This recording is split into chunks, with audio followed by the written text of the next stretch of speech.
Congratulations! You've entered into the world of property owners, and now you're ready to manage your very first rental property. Or maybe you've taken over an already rented out property. If you're the sole property manager for that property, it may be a good idea to get off on the right foot with your new tenants. One of the best ways to do this is by sending a landlord introduction letter to your tenant, and in this video, I'm going to help you write the perfect letter. Welcome back, Loopers. My name is Sydney and I'm a content creator here at DoorLoop for the DoorLoop YouTube channel. Let's go ahead and hop right into today's video with the basics. What is a landlord introduction letter? As mentioned before, it's always a good idea to start things off nicely if you're taking over as the new landlord on a rental property. This is especially true if you are independent of a property management company. This means that you'll be managing the property on your own and you won't be using the services of any property management company. In these cases, it's essential to send some sort of introduction letter to your new tenants. There's a lot of information that should be included in this letter, most of which has to do with new landlord contact information and an update on where to send the monthly rent payment. Another purpose of this letter is to ensure the existing tenants have peace of mind and that the new property manager is making a positive first impression. This introduction also serves to notify tenants that their living situation is not at risk or their month-to-month lease agreement will not be changing. Now, before we actually hop into the introduction letter, let's go over the course of action that a landlord should take if they do want to terminate the existing lease. In this case, the landlord has to be very careful with how to handle the existing tenants. This is because the tenants still have the legal right to adhere to the current lease terms. So the best course of action completely depends on the kind of lease that the tenants currently have. If the tenants currently have a fixed term lease, the best course of action is probably just to let it expire. Once it's about to expire, it's important to inform the tenant that they will not be able to renew the lease with a letter of non-renewal. However, there are also ways to legally terminate the lease if both parties agree. This means that if you can provide enough incentive to the tenant, they can agree to end the lease early. These incentives can include things like covering moving costs or giving a discount on rent. Also, if the tenants are under a month-to-month lease,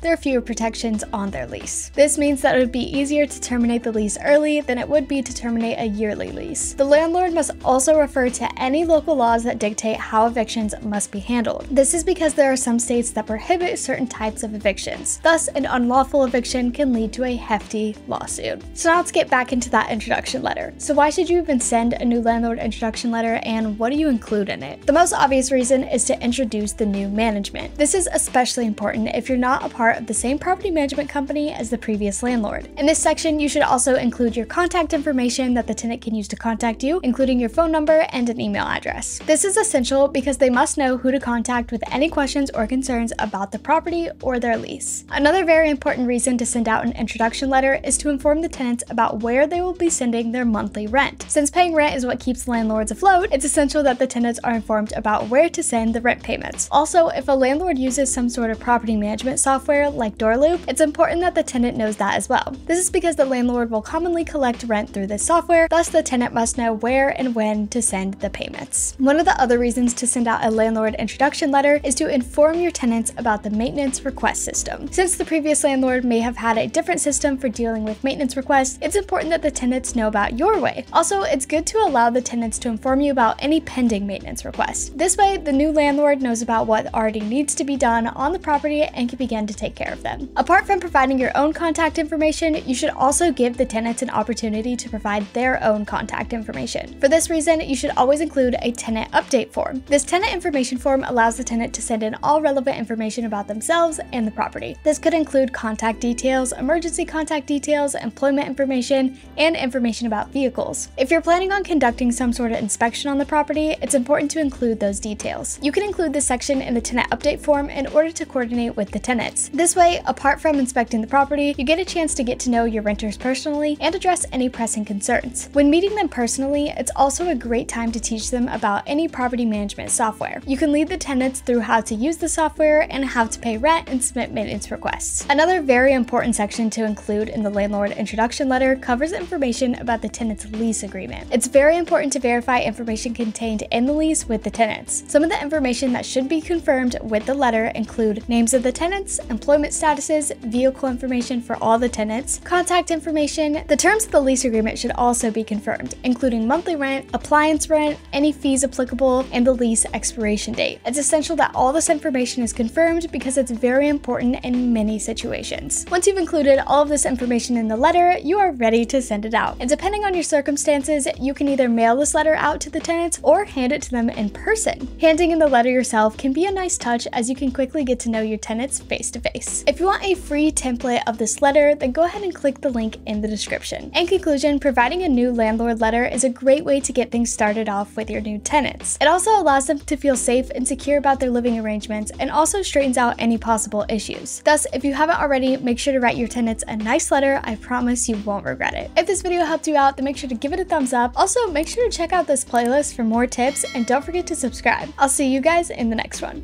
Bye!